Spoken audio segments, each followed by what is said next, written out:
In this episode of the Range Minded Podcast, I take a class and it's awesome. I'm going to tell you about it. Plus, there is an important court case happening that you need to be paying attention to because not many people are. It's a big deal. Anyways, that and a bunch of other stuff like GunCon, big deal coming up. Anyways, I hope you enjoy this episode 236. I'm calling it The Three-Headed Dog. Anyways, hope you enjoy this episode of the Range Minded Podcast.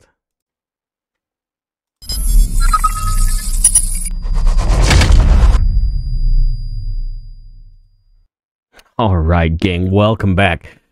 I know, like, where the hell have I been, right? I think it's been a couple weeks since I put out a show, and I'll tell you why. I know, I always beg for your forgiveness when I get a little bit lazy, but I had a fairly good excuse. I've told you in the past, I've been a little bit tired. I don't know why. This is not the excuse, by the way. But I don't know if maybe it's just I'm overweight and diabetic or something. Who knows? I don't know. Who knows? That's not the deal that it really was. If I can spit it out. Man, I'm struggling talking tonight. Okay, we're good, right? We're good. Now let's actually make things happen.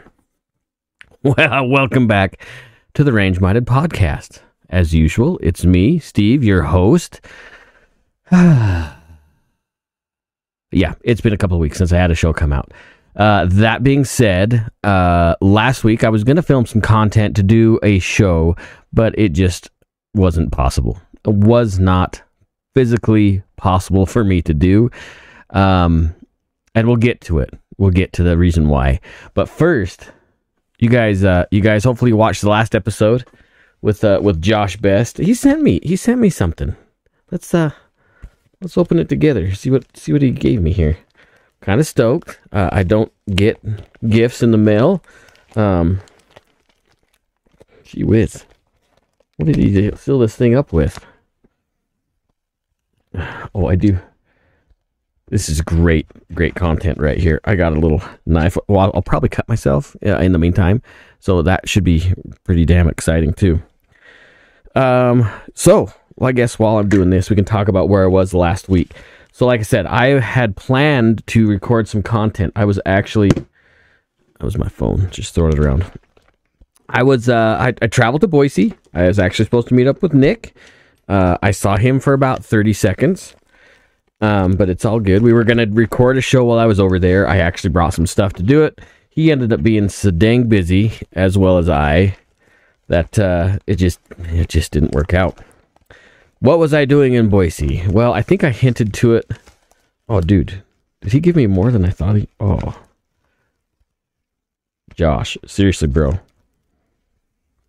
This is exactly what I thought it was going to be. Plus more.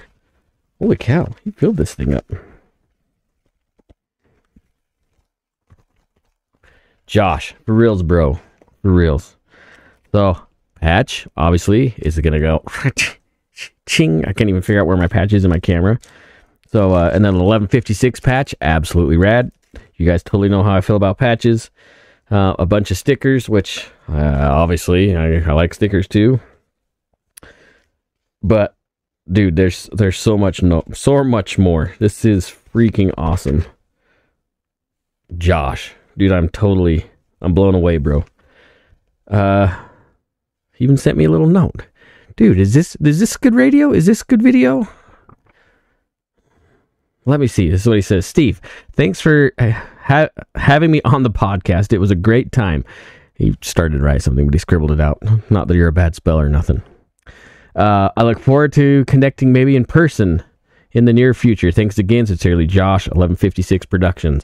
Badass, bro. But no, this is... Bro, I got to get this framed. How cool is this? Can you see it? Signed. It's just light from the camera. Bro. Freaking rad. I'm floored. I appreciate it. Patches are going up immediately following the show. I could probably do it right now, but it'd be really boring. Thanks again, Josh. Okay. And if you guys, let me carefully, you think I'm not messing with that? Let me carefully put these things away. If you see me looking left or right, that's actually the monitors of me recording. So sometimes I don't look at the camera. I look at how ugly I am in the camera.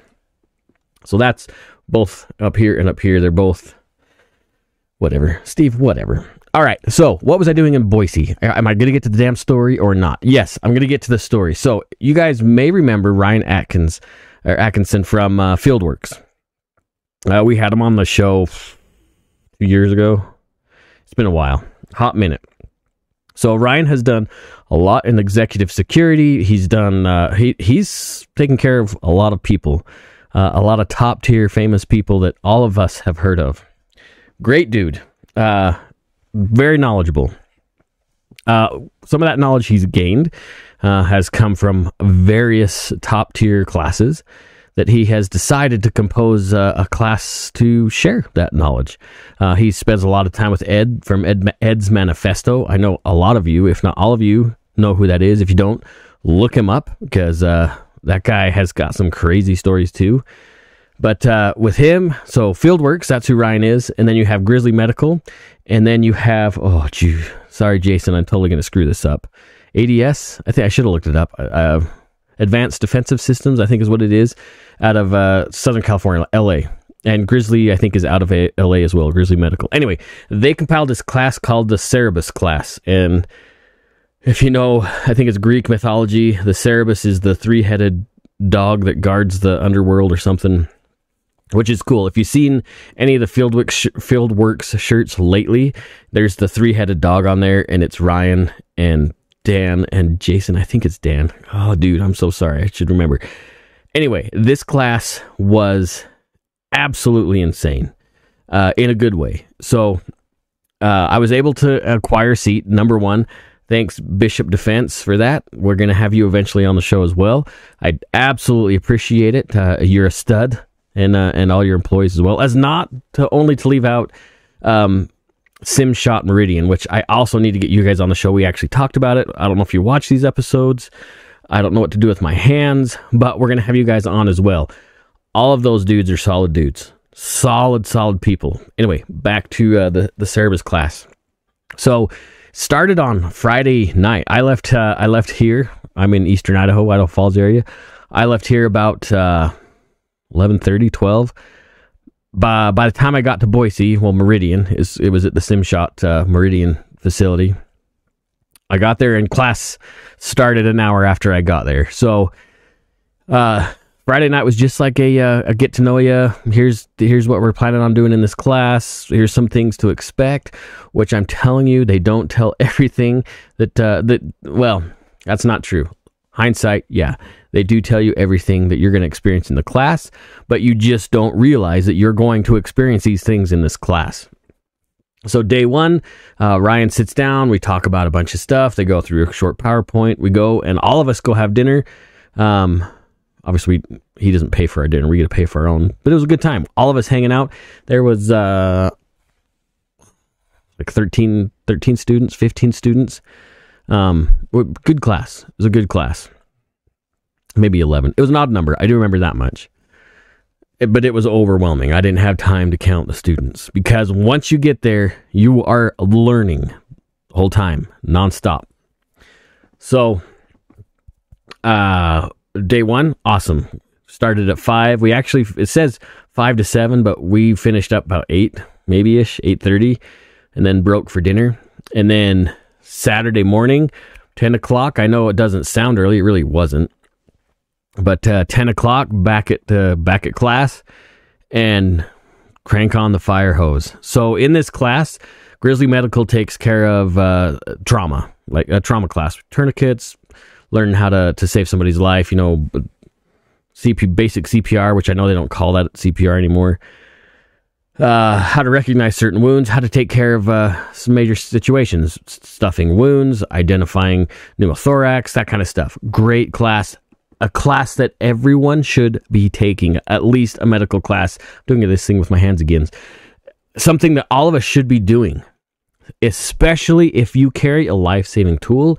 You need to be taking some kind of medical class. And Grizzly Medical, I cannot recommend them high enough. By the way, they do have a class coming up in Boise, which is a 2-day medical class, which is akin to like a TCCC class, but probably not as dynamic, as intense. But dude is it's a great class. Very knowledgeable. He was a medic. He knows his stuff. He understands. He's done it in the field. Great class. If you have the means and ability, look up, pardon me, burgers for dinner. Look up Grizzly Medical. Again, if you're in the Boise area, he has a 2-day class coming up. Just jump on his website. He has the information there. It is also going to be at Sim Shop Meridian. Again, great dudes, great facility, awesome place to learn, awesome place to train, and a great class. Don't miss out on it. I don't know what the cost is. He's not paying me to plug this class. You just need to hit that class up. I promise you will not regret it. Okay. Anyway, so we have Fieldworks. We'll get to that, his portion, because man, there's a lot there. Grizzly Medical. We talked a lot about the medical side of things, and then Jason Arbuckle. Holy shit, ADS. I'm terrible. I should be remembering these names, but I'm telling you, my brain was fried after this class because of all the info. We talked about Libre, right? He does Libre stuff. You guys already know, if you've followed me for very long, that I do greatly enjoy edge weapon work. I hate the term weapon because it's only a weapon when it's used that way, but it is a life-saving tool. Just like a fire extinguisher or a seatbelt. A knife is a knife. I guess I better put my hands down. A knife is a life-saving tool that can be used very versatile. You get what I'm trying to say. So in the Libre stuff, there's a lot of strikes, eye strikes, side gouges, that kind of stuff. Solves a problem. Solves a problem quickly. A knife is an awesome tool when you're up close. If you have the means and ability. And Arbuckle talks about the ability. It is awesome. I tend to get nervous on the offensive use of a blade, but I do feel that there's a time and a place for that kind of ability, for that kind of knowledge. And I think Libre is actually pretty cool. It's fun. It's fast. There's quick strikes. It's amazing. We got to try it out on. Do I say this? Yeah, the pictures are online. We get to try it out on. In this case, it was a goat. Boy, it sounds weird when you say it this way, doesn't it? What'd you do this weekend? Well, I turned on tourniquets and stabbed a goat. Well, that's what I did, basically. Sounds really strange, doesn't it? Nonetheless, it was great knowledge because you get to see and feel and understand how the blade works in your hand, how those skills relate to the real world. Awesome. So let's jump back to Ryan and the fieldwork stuff. So you got to remember, all this stuff is pumped into 3 days, and they do all of them pitch in a little bit on each day, and it's just like so much information.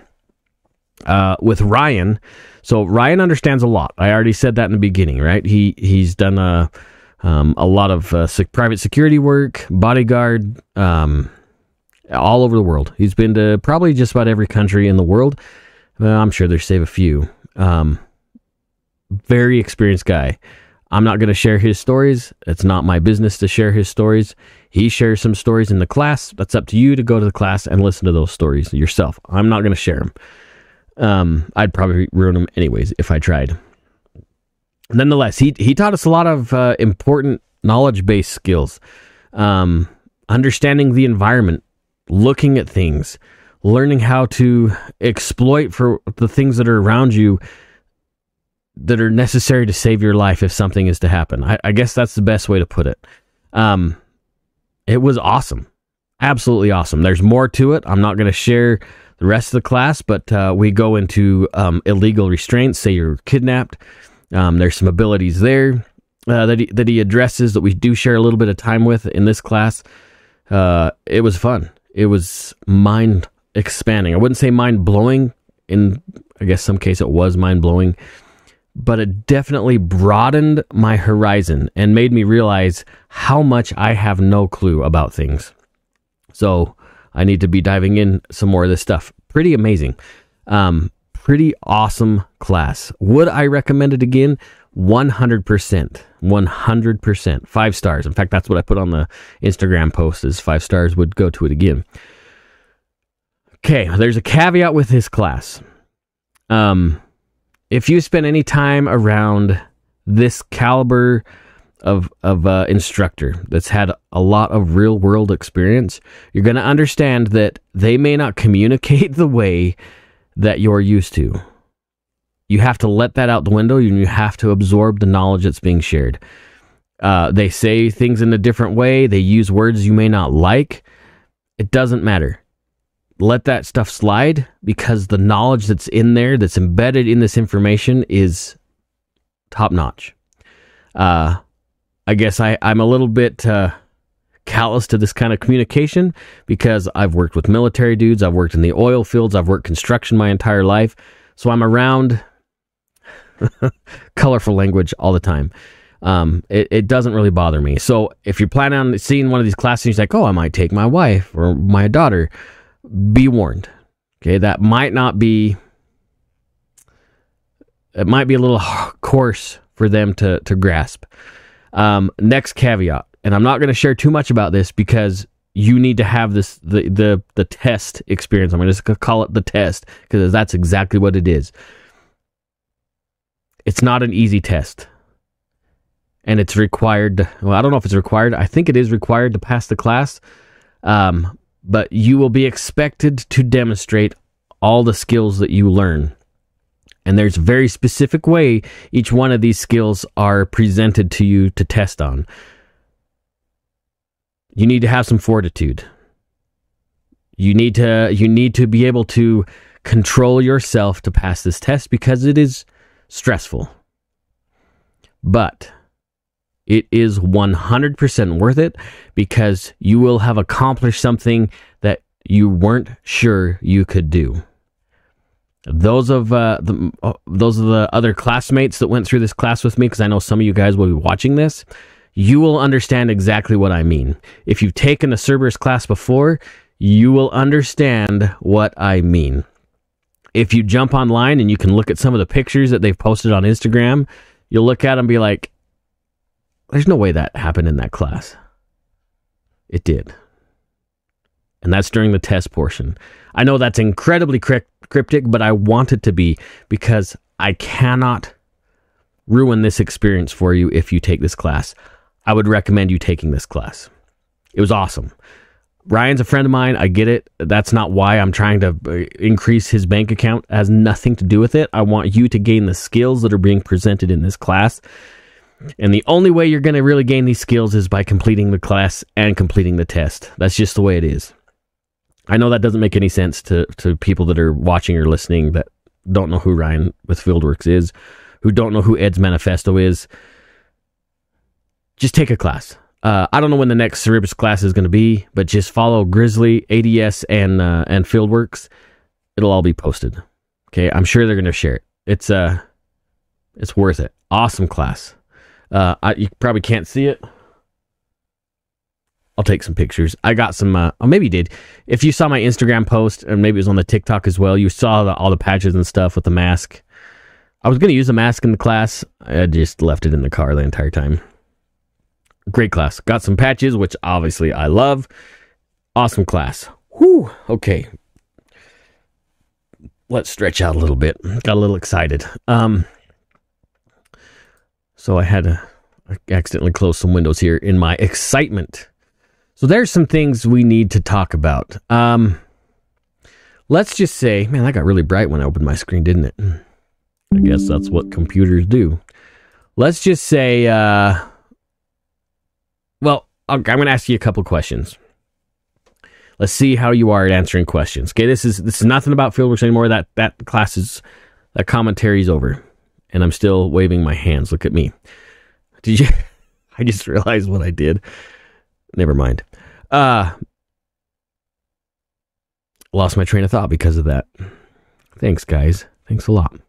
So I'm going to ask you a question. Is it legal in the United States for you, according to the Constitution, according to law, is it legal for you to build your own firearm and keep it for personal use and not build them and sell them as a business without a license? The answer is obviously yes. In the United States, it's always been this way from the beginning of the country's inception, that yes, you can build a gun for yourself.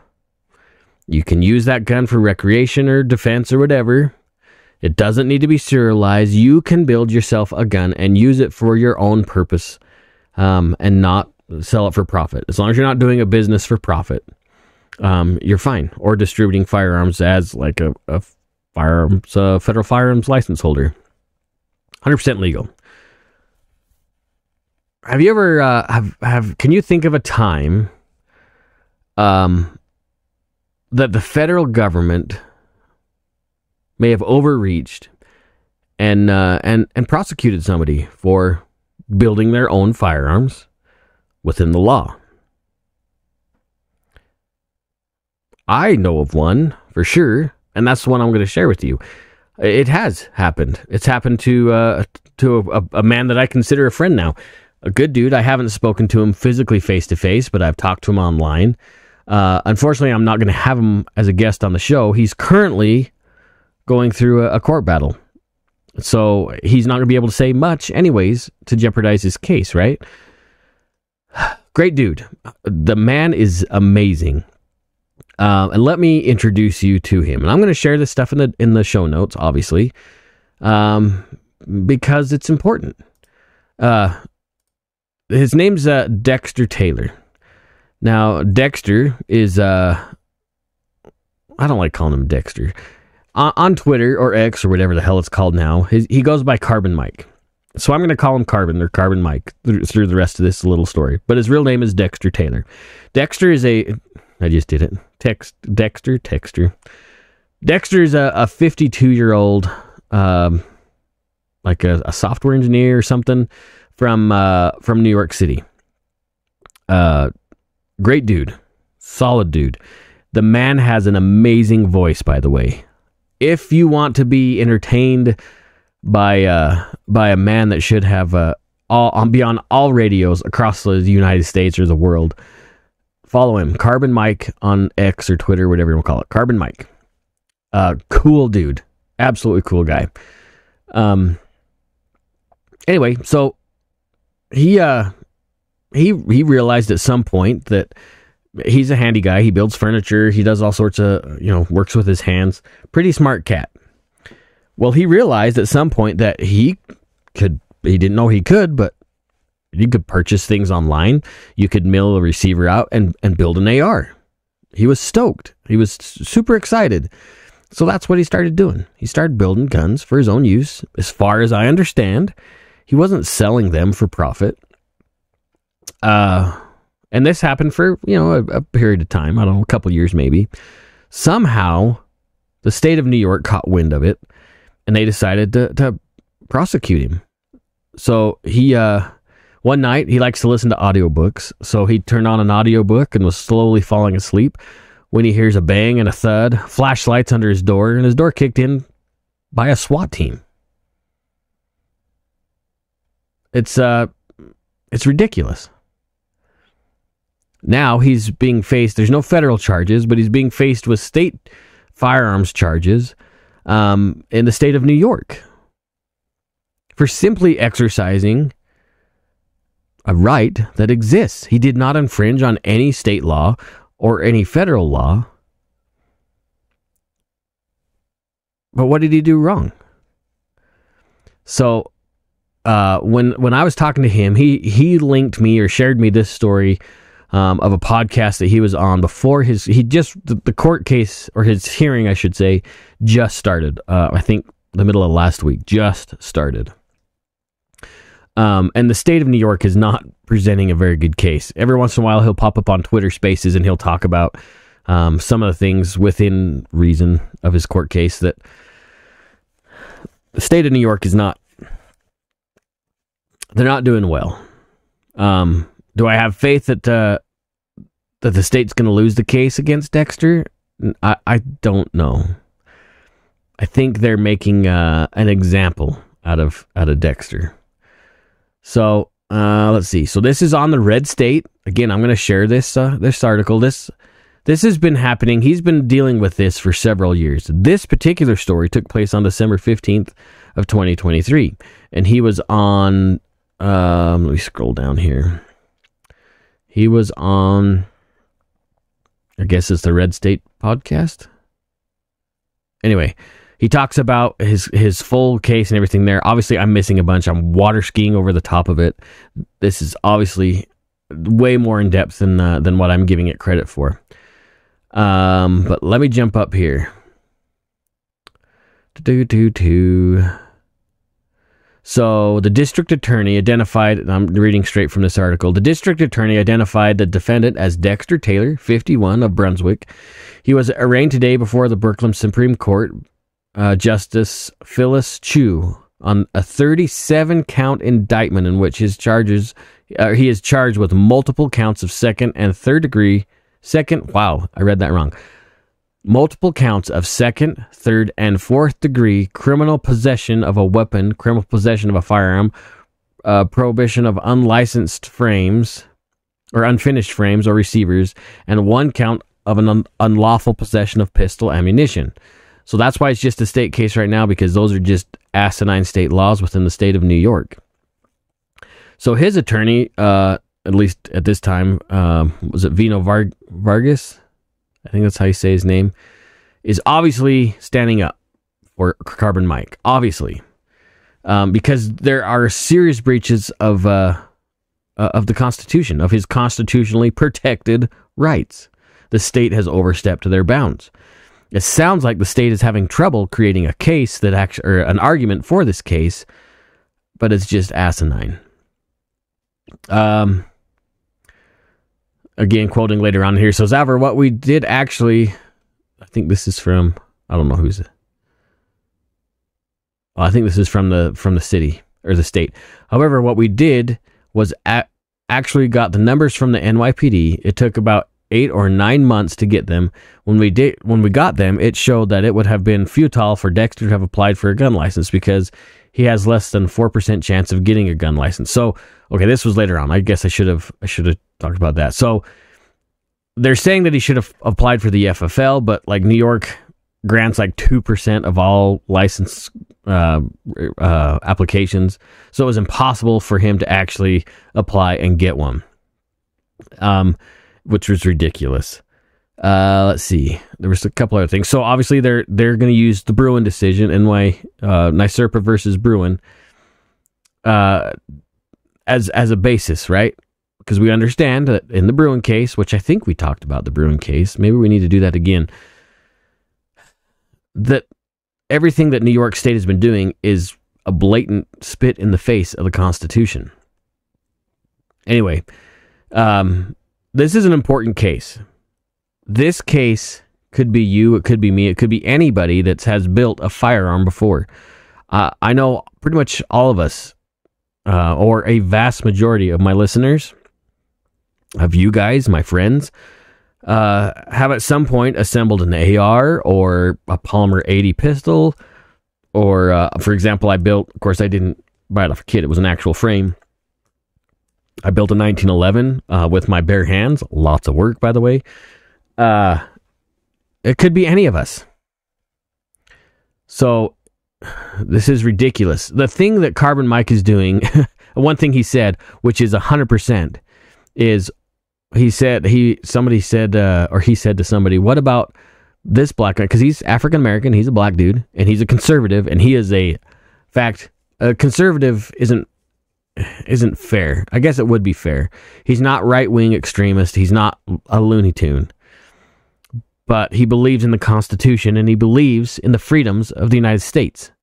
And he 100% stands up for him. If you are not following Carbon Mike, you are crazy not to on Twitter. He's amazing.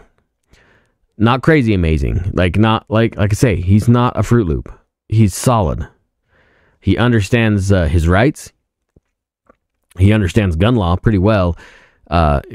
And the man can debate. And he's got such an amazing voice. Like, If only my voice was half as nice as Mike's. You'll see when you hear him.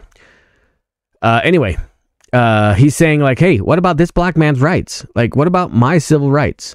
You know, we had people marching in the streets for another black man, but when it comes to a conservative black man that actually has enumerated constitutional right for self-protection and the right to keep and bear arms, and nobody's doing a damn thing. And he's right. He's 100% right. That goes to show that there's so much hypocrisy, and it's just a damn game. So you need to be following this case closely. It's finally starting to get some traction. I think Firearms Policy Coalition has done some stuff on it. I think he was on Dana Lash's show a few years ago, and a couple of years ago, or last year, whenever it was. But it's just like I had never heard of this case until I started following him on Twitter. Like, I had no clue. But I'm telling you, this is a big deal. Nobody's talking about it. They're just kind of glancing over it. But the thing is, Carbon Mike's case is all of us. If you and I don't have a right to build a firearm in our own home, not to sell, not to be an arms dealer, like in that case, yeah, you need to have a license. Sure, 100%. You need to have a Class 7 firearms license so you can produce and sell guns. I get it, and I'm okay with that. But to go after Mike for something that just because he lives in a shitty state, it's ridiculous. It's just asinine. So please, if you have the time, follow him on Twitter. Again, he goes by Carbon Mike. He spends some time on Spaces. I've learned that Twitter Spaces is a lot of fun as long as you jump on the right one. I was on one, listening to one the other day. I didn't really chime in.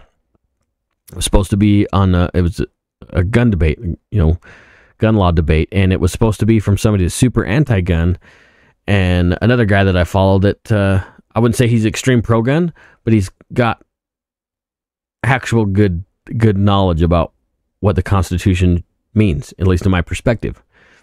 But what it ended up being was just the anti-gun dude was all over the board, and I just couldn't listen to it anymore because I think gun laws came up maybe 2% of the conversation, and it was just a waste of time, which is sad because we need to have these hard conversations. I'm not saying we need to give up any more rights. I am not giving up any more of my constitutional rights, but I think we need to have some conversations. That was my computer. I need to tell it to shut up. You're ruining my show. So pay attention to this case. It's a big deal. Again, if you're trying to find it, this is under the Red State, redstate.com or something. Anyway, you could just look up his name, Dexter Taylor Brooklyn lawsuit, and it'll pop up. Good solid dude. Oh, would you stop already? I'm going to tell you to hush. There. Good grief. Sorry. Okay, big news. I'm going to get my phone out for this because this is huge, and it's kind of a big deal. So you know that I am planning on going to GunCon this year. The Range Minded Podcast will be there. Come hell or high water, we will be there. We have some space there, and I am so stoked to be there. This should be a good time.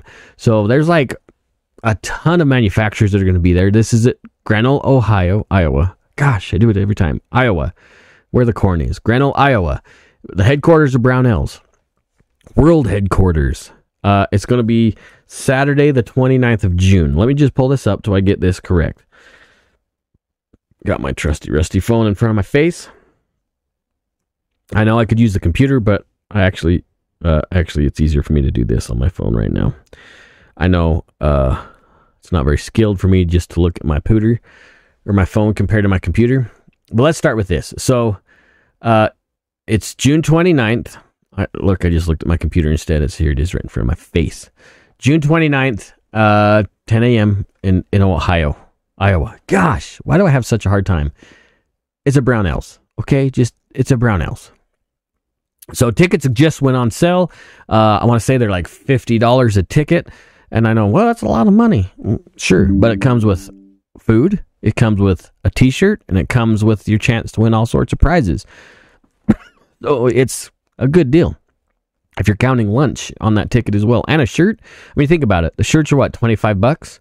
So that means you're at least getting a ticket and food for $25 to go to a huge gun event. Now they're going to have a huge, I did it again. There's a couple of big panels that they're doing. A ton of content creators, not just me, but like the big names are going to be there. They're going to have all sorts of different panels. Maybe I'll find a way to sneak myself on a pile. Hint, hint, John, you need to put me on something fun. As if John really listens to this. You guys know who John Patton is, right? Yeah. Anyway, good times. Tickets, he just actually posted a post on Instagram that tickets are half gone already. And that was it, I think, like 3 o'clock this afternoon. I'm recording this on the 27th of March. I've been really tired. Between this class and working late, I've been tired. So please, if you have the means, jump on there. Guncon.net is where you can purchase your tickets. Hopefully there's still some left. It should be an awesome time. Again, it's going to be June 29th in Iowa. I can see it right there. You better jump on it. I bet hotels are already sold out. Luckily, I better double check. I'm pretty sure I got my hotel room already reserved. It's going to be fun. It's going to be a great time, and I hope to see you guys there because it will be cool. It should be really cool. Anyways, other things going on. That's like the main content of what I wanted to share with you guys. Let me minimize this because it's driving me crazy. That's really the biggest thing I wanted to talk about today. Man, I've been talking fast. Do I talk fast? Like, when I share content with you guys, do I rattle off too fast? Is my brain working weird for you guys? Because I thought for sure I was at an hour, and we are like half hour in. We're not going to talk about that yet until it comes closer. Let me ask you this. So, speaking of Twitter, I posted a poll. I really like the poll feature on Twitter. I'm learning as I go. I'm not a very good Twitter exorcist. X-Man. Ooh, X-Man. But I do like the poll feature that's on there. So I constantly will throw up a poll about one thing or another. One of the polls, let me pull this up because I can only look on my phone because I text it to our friend Adam Boyce from Spartan Mode. So I text this to him today, actually. Maybe it was yesterday. So my poll said this, okay? Oh, can you guys hear that? My mic is acting funny. So, assuming you have taken a basic handgun course, what is the next class that you are going to take? Okay, so I posted 4 options. There was first aid / TCCC. Second option was a basic carbine class. The third was a defensive handgun class, which in my mind, basic or a concealed carry class is like it's basic. So defensive handgun was number 3, and the last one was edged weapons or edge defense. Now, the results of this poll is what surprised me. And maybe some of you guys, oof, can you guys hear that? Wow, maybe it doesn't show up on your end, but man, it gets like really bad. So the results of this poll is what shocked me. So the number 1 answer in this poll was first aid and TCCC. Great, because you are far more likely to need medical training than firearms training. It's 100%, right? You are far more likely to need that. So that was 57%. So over half of the people voted for TCCC first aid. The next one at 29% was basic carbine. Okay, I get that. The one after that at 14% was a defensive handgun class. Okay, I get that. But at the very bottom, at 0%, was any kind of knife stuff. That actually blows my mind. So I get 100% that we need medical training. That should be the number one goal as a concealed carry holder, whether it be knife, mace, gun, whatever. First aid, medical, that should be top of the heap because it's important, very important. God forbid you watch your spouse bleed out because you didn't have a tourniquet. All right, I mean, it's a big deal. But nobody, not one person, said, "Hey, I want to learn about knife stuff." That just really surprised me. Like, what do you guys think? I don't know if you listeners, if you're not following me on Twitter or any of these other spaces that we've been doing, is it X? Should I just call it X? I don't know what to call it. I'll still call it Twitter. I'm a hardliner there, I guess. If you're not following the show on Twitter, X, whatever, Instagram, TikTok, I know TikTok. TikTok. I get it, but I got to get exposure for the show. You need to be following us those places because I'm trying to push things there, right? But what do you guys think? Do you think other than medical, because that should be number one, would you be willing to take a knife class? Do you think that's important? Let me ask it this way. Let's just say if the podcast presented a knife class, would you take it? See where I'm going with this? Right now, that's just a question. Just a question. Okay. What else is new? How's the weather? You guys been shooting? You guys been taking any classes? This it sucks because we're a quarter way done with the year, and this Cerberus class was the first class I took this year.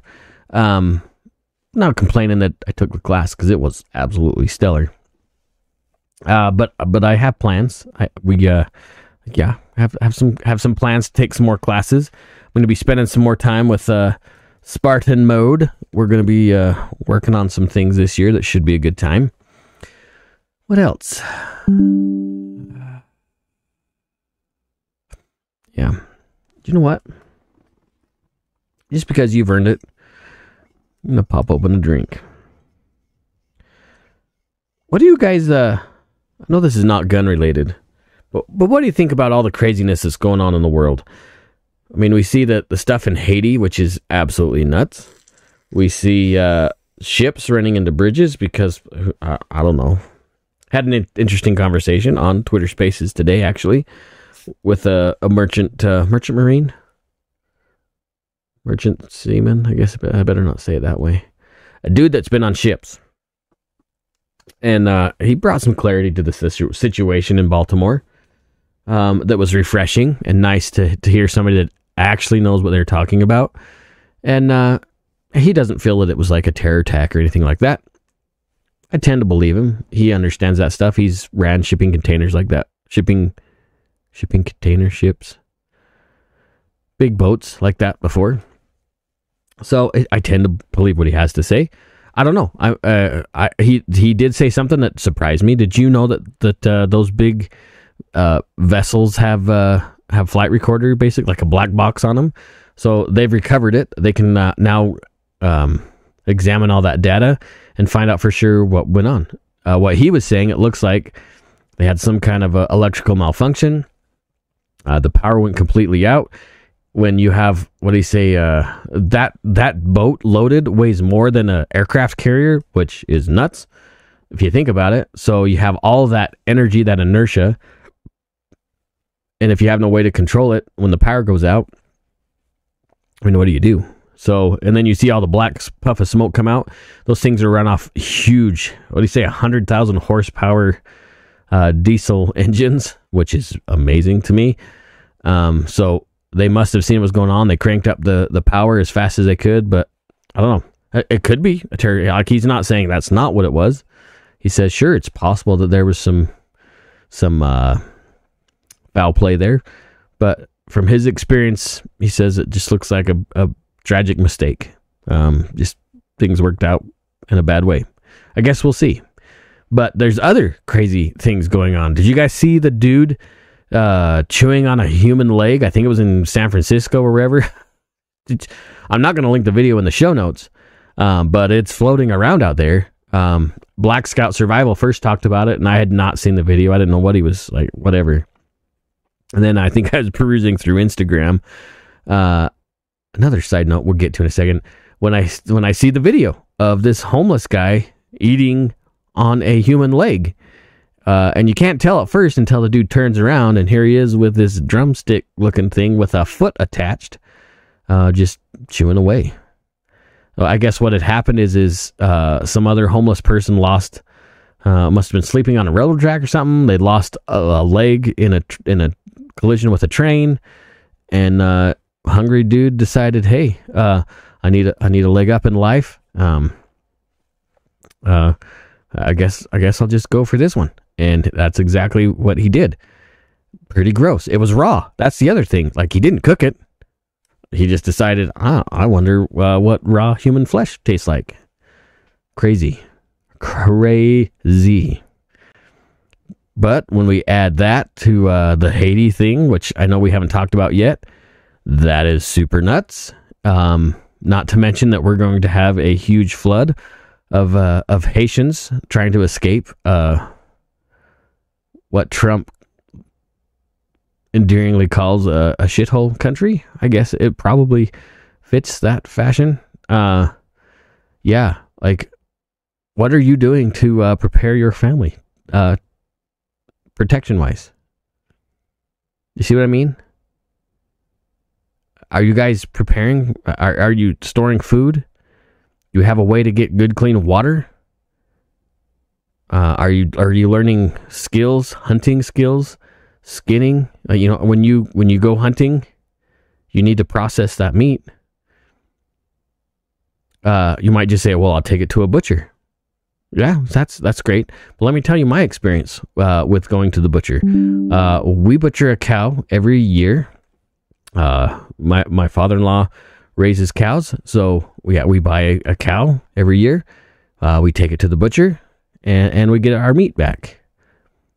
But we don't get our meat back unless you have a good relationship with a butcher, or you're doing it yourself.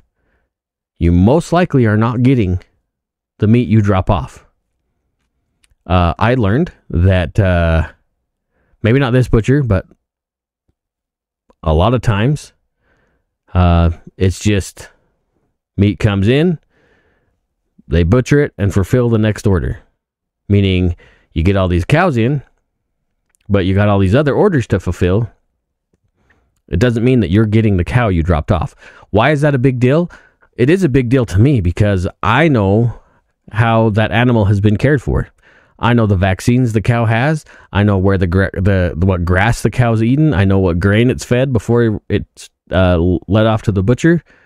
I want my cow. So that long drawn out story is maybe you need to learn how to process your own meat. Not like the homeless dude eating the flesh of a dead human, but learn how to butcher. There are butchery classes out there available. Side note, when you learn how to butcher an animal, some of those skills correlate to defensive knife use. I know that doesn't make any sense whatsoever, but it does. The more knife classes you take, the more sense that would make. I'm not saying that knife defense includes severing flesh off of the bone. No, that's not what I mean. But you understand what an implement can do to flesh. Sounds really creepy when I say it that way. Hopefully you get what I mean. Hopefully that didn't sound too gross and psychotic. So learn to hunt. Learn to get water. Learn to process the meat that you do hunt. Our forefathers did that for generations. We've just been so spoiled over the last 100 years plus with these amazing conveniences. And here's the thing is, those conveniences are so fragile, they're so easily taken away, that when they do disappear, we're not going to know what to do. Here's another question. As we talk about classes that you might take, would you guys be willing to take an outdoors class, a wilderness survival type class? That stuff fascinates me. I have never taken one of those classes before. I know people that teach those classes, but apparently I'm an a-hole and I don't ask them to teach me. But I can see now, as this world progresses into a strange nightmare, the classes like that, there might be some knowledge that could be gleaned and used in the future. Food storage. Forever, preppers have been laughed at and teased. Do you guys remember the story of the Little Red Hen? Did your parents ever read you that book when you were little? My mom did. That actually was one of my favorite books as a little tyke. The little golden book, Little Red Hen. Come on, you guys, you got to remember this. It's all about the hen preparing and doing all its work, and putting in the labor to get its own reward. And all these other animals in the barnyard I know the chicken, the Little Red Hen, she knows what she's doing. I'll just eat some of her food. But when the time came, nope, sorry, you're just going to die because I'm not sharing my labor. Well, that sounds kind of callous too, huh? But let me tell you something. When the world goes extremely bad, people aren't going to be able to volunteer and give up what they have because they have to provide for their own. So we need to learn to provide for ourselves and our family. And once those needs are met, then we can share. That includes defense. That includes resources. Kind of a big deal when you start thinking about it. This world is not the same as when we were kids. Not at all. I know I've said this ad nauseum. Kids my age would go to high school with windows rolled down and their guns in the gun rack in the back window of their pickups. That was not a big deal. Nobody stole their guns. Nobody worried that they were going to be a school shooter.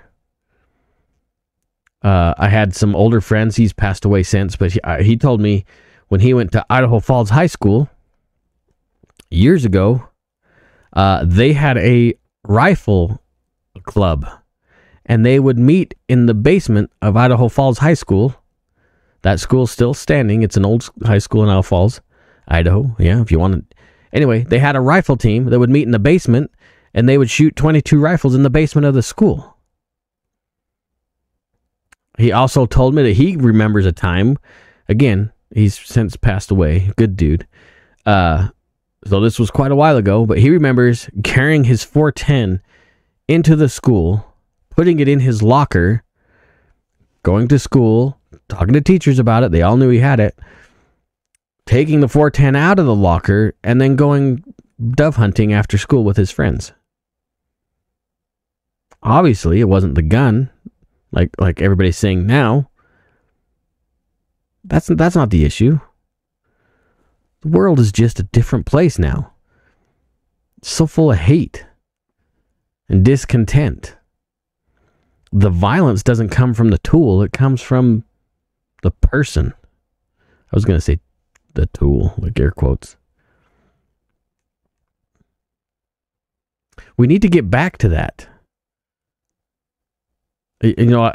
I know this is kind of a boring monologue for some of you, but dads, husbands, men, if you're not married, what are you doing to promulgate the species of humankind? What kind of a person are you? You're an example to everyone around you. Whether you want to be or not, whether you believe it or not, somebody is using you as an example. All of us are somebody's example. What are you doing to be the good example? The helper, the hero, the handyman? All of these are skills. They're not just something that we're born with. They're skills that need to be developed. I think what's happened over the last few years is because we've been so blessed with the conveniences of the world that those skills have gone by the wayside. We don't have to be nice. Women can open their own damn door. Why do I need to open it for her? She won't let me. It doesn't mean you can't be a gentleman and open it anyways. I don't need to learn how to fix a washing machine. I'll just pay somebody to do it. I'll just go buy another one. No, learn how to fix the damn washing machine. I don't need to know how to read a tape measure. I don't need to know how to fix a car. There's people to do that for me. That's what's missing in the world. I don't understand it. Like, it's sad. All these things are just a small aggregate of the big problem, right? They're just a small pebble in the concrete of the issue. Men, be men. If you don't know how to be a man, if you don't have these skills, find a place to develop them. Here's another question. If there was a class that helped you develop these skills, I'm not talking like how to fix a car. Where there's college classes for that. But I'm talking about being a man. About doing the hard thing. If there was a place to develop those skills, would you go? Would you take that course? Would you endure the suck for a few days to understand that you're capable of hard things? I know those classes exist. I know there's places to do that.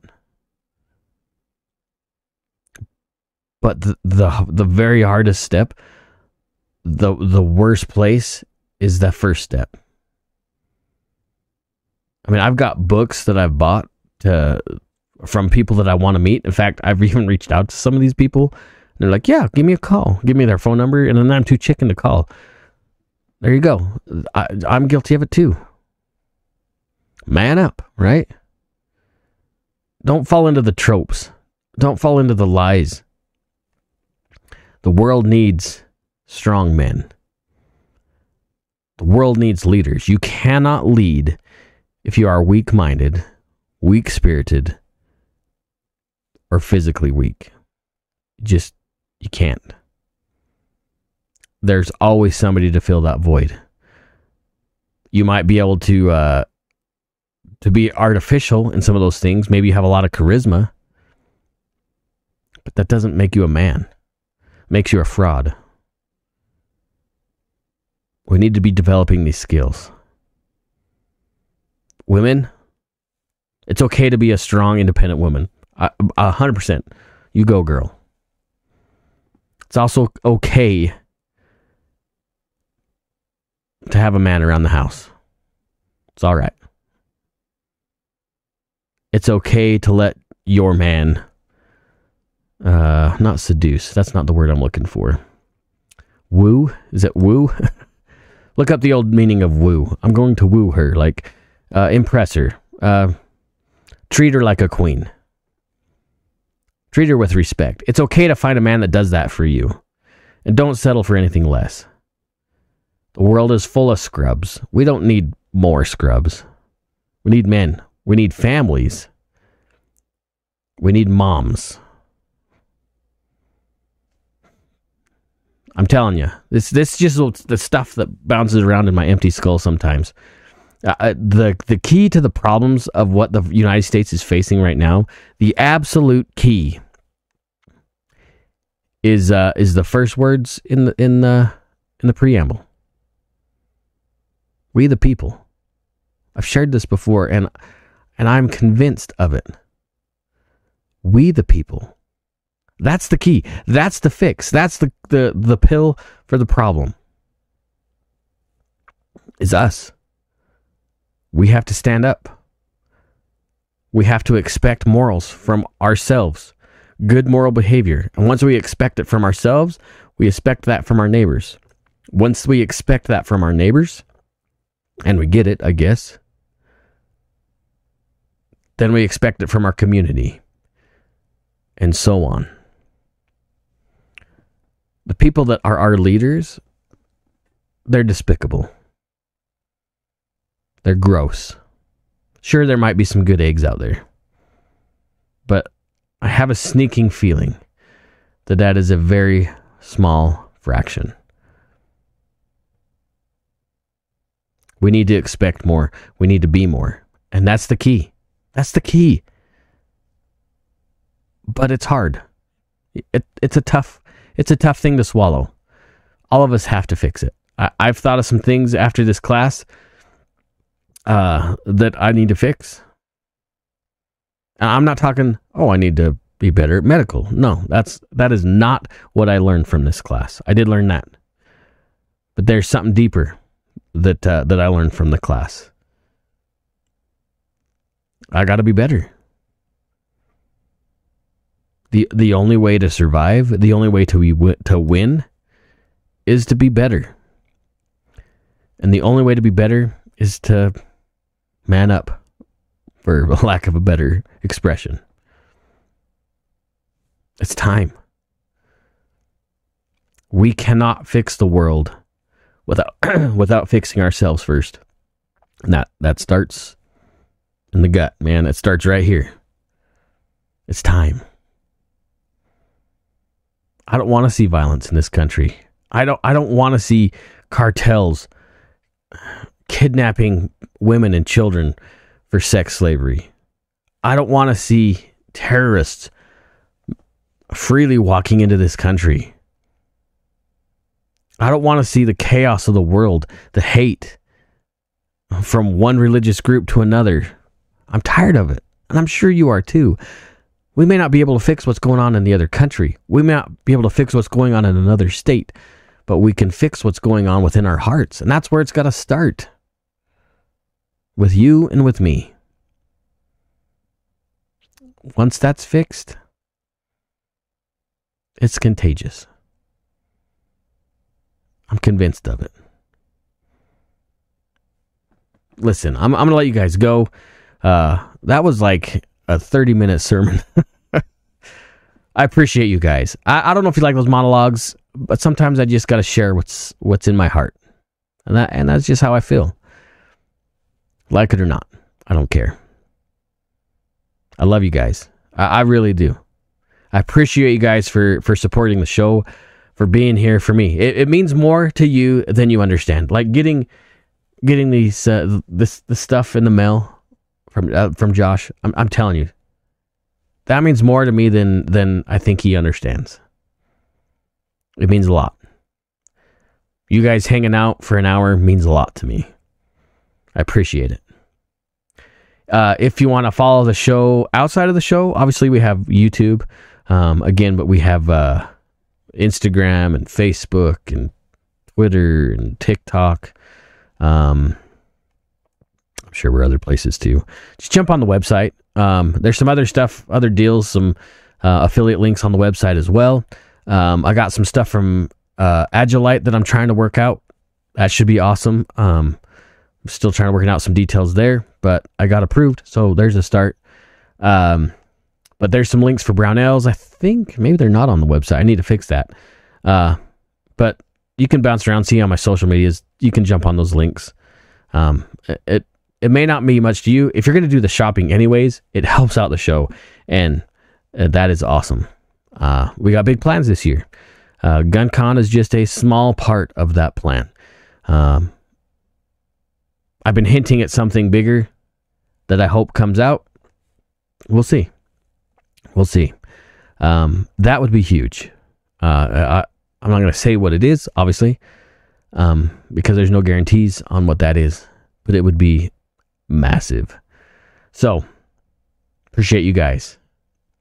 Remember who you are. My mom used to tell me this all the time. Remember who you are and what you stand for, right? As a kid, whatever. But it's applicable Remember who you are and what you stand for. When people see you, I'm telling you, you are an example to somebody. When people see your example, it's contagious and they'll follow suit. Be good. Take somebody shooting. The firearms family needs everybody. This country is great despite what we're being told. You guys are awesome. You rock.